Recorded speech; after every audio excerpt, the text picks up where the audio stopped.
In the previous video, we discussed the process of nomination and election of the President of India. And today we are going to discuss the powers of the Indian President. So, जो पहला power है वो है executive power. Executive power में होता है कि जो भी गवर्नमेंट एडमिनिस्ट्रेशन से रिलेटेड पावर्स होते हैं वो प्रेसिडेंट के पास होते हैं, जिसमें से सबसे पहला है कि जो भी ऑर्डर ऑफ बिजनेस यानी जिस तरीके से काम होगा पार्लियामेंट में, जो प्रोसेस होगा, जो पेपर वर्क होगा, डॉक्यूमेंटेशन होगा, उस सबसे रिगार्डिंग जो भी रूल्स हैं वो प्रेसिडेंट स्पेसिफाई कर सकते हैं. उसके बाद the president will appoint the prime minister of the country.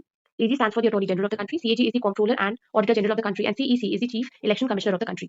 है ना. उसके साथ साथ वो काउंसिल ऑफ मिनिस्टर्स को भी अपॉइंट करते हैं, तो ये भी एग्जीक्यूटिव पावर में आता है. साथ साथ हमारे जो प्रेसिडेंट है वो यूनियन टेरिटरीज को भी एडमिनिस्टर करते हैं, यानी यूनियन टेरिटरीज जो है वो सीधा सीधा प्रेसिडेंट के जुरिसडिक्शन में आता है. ओके. उसके अलावा हमारे देश में कौन से एरिया, शेड्यूल्ड एरियाज है, शेड्यूल्ड ट्राइब्स है, ये जो पावर है उनको स्पेसिफाई करने का वो भी प्रेसिडेंट के पास होता है. The next power is legislative powers. Legislative powers में प्रेसिडेंट जो है वो समन कर सकते हैं या रिजॉल्व कर सकते हैं लोकसभा को. समन मतलब कि कब लोकसभा की मीटिंग होगी उसको देखना, और रिजॉल्व करने का भी जो पावर होता है वो प्रेसिडेंट के पास होता है. ठीक है. इन एडिशन जब भी पार्लियामेंट का पहला सेशन होता है उसकी जो फर्स्ट मीटिंग होती है उसमें भी प्रेसिडेंट स्पीच देते हैं. ठीक है. उसके बाद नेक्स्ट है कि जो प्रेसिडेंट है वो अपॉइंट करते हैं स्पीकर ऑफ द लोकसभा, है ना. उसके बाद 12 मेंबर्स जो है वो नॉमिनेट किए जाते हैं by the president in the Rajya Sabha, है ना. तो ये काम भी प्रेसिडेंट ही करते हैं. नेक्स्ट है जो प्रेसिडेंट है वो डिस्क्वालीफाई कर सकते हैं एमपीज को. अच्छा, डिस्क्वालिफिकेशन तब होता है जब किसी कारणवश एमपीज जो है वो अपने पॉलिटिकल पार्टी की बात नहीं सुन रहे हैं या फिर उन्होंने अपना साइड चेंज कर लिया है. ठीक है. इन सारे केसेस में जो एमपीज उनको डिसॉल्व कर दिया जाता है, तो ये काम भी जो है डिस्क्वालीफाई कर दिया जाता है, और ये डिस्क्वालिफिकेशन का काम भी प्रेसिडेंट का होता है. ठीक है. इसमें स्पीकर और साथ साथ प्रेसिडेंट की राय दोनों ही मैटर करती है. नेक्स्ट है जब भी कोई फाइनल बिल पास किया जाता है, जब वो लॉ बनता है, तो लॉ तभी बनता है जब प्रेसिडेंट उसको असेंट देते हैं, यानी उसको अप्रूवल देते हैं. ठीक है. तो कोई बिल था वो लॉ तब बनेगा जब उसको अप्रूवल मिलेगा by the president of the country. साथ साथ मनी बिल से रिलेटेड जो डिसीजंस होते हैं वो प्रेसिडेंट लेते हैं. मनी बिल सिर्फ और सिर्फ लोकसभा में डिस्कस किए जाते हैं, और मनी बिल को प्रेजेंट करने के लिए सबसे पहले प्रेसिडेंट का अप्रूवल चाहिए होता है. ठीक है.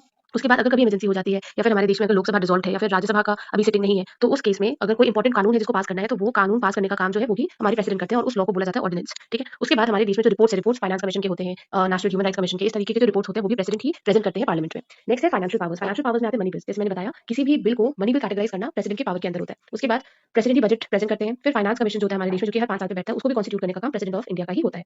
नेक्स्ट है डिप्लोमेटिक पावर्स. डिप्लोमेटिक पावर्स मतलब हमारे देश में जो इंटरनेशनल रिलेशंस है उनमें कोई भी अगर मान लीजिए कोई ट्रीटी साइन करनी है किसी और देश के साथ, कोई एग्रीमेंट है, तो वो सारे एग्रीमेंट्स हालांकि साइन कोई और कर रहा है ग्राउंड लेवल पे, काम कोई और देख रहा है, लेकिन वो किनके नाम पे होता है, वो सब प्रेसिडेंट के नाम पे होता है. तो ये डिप्लोमेटिक पावर्स आ जाती है. जुडिशियल पावर्स में क्या आया, जो प्रेसिडेंट है वो चीफ जस्टिस ऑफ इंडिया को अपॉइंट करते हैं. साथ साथ कभी कभी सुप्रीम कोर्ट से वो एडवाइस भी ले सकते हैं किसी इंपॉर्टेंट मैटर पे, और प्रेसिडेंट के पास पावर होता है ठीक है पार्डन. पार्डन मतलब माफ करना, या फिर वो रिप्रीव या रिस्पाइट भी करते हैं. रिप्रीव या रिस्पाइट मतलब अगर किसी का बहुत लंबे समय के लिए उनका टेन्योर है, उनको पनिशमेंट मिली है कोर्ट से, है ना, और अगर वो प्रेसिडेंट के पास जाते हैं तो अगर प्रेसिडेंट को सही लगा तो वो डेथ सेंटेंस को माफ कर सकते हैं, पार्डन, या फिर वो जो पनिशमेंट मिली है उसका ड्यूरेशन कम कर सकते हैं, या फिर पनिशमेंट को लाइट वेरिएशन में कर सकते हैं. मतलब अगर उम्र कैद की सजा मिली है तो उसका फिर कोई लाइटर वर्जन उसको उसमें कन्वर्ट कर सकते हैं. नेक्स्ट है मिलिट्री पावर्स. मिलिट्री पावर्स मतलब क्या होता है कि हमारी जितनी भी ट्राई सर्विस है, हमारी आर्मी, हमारी एयरफोर्स और हमारी इंडियन नेवी, इन तीनों के जो सुप्रीम कमांडर है वो भी हमारे प्रेसिडेंट ही होते हैं. और कोई भी वॉर डिक्लेयर करने का जो काम होता है that can be done only and only by the president of the country.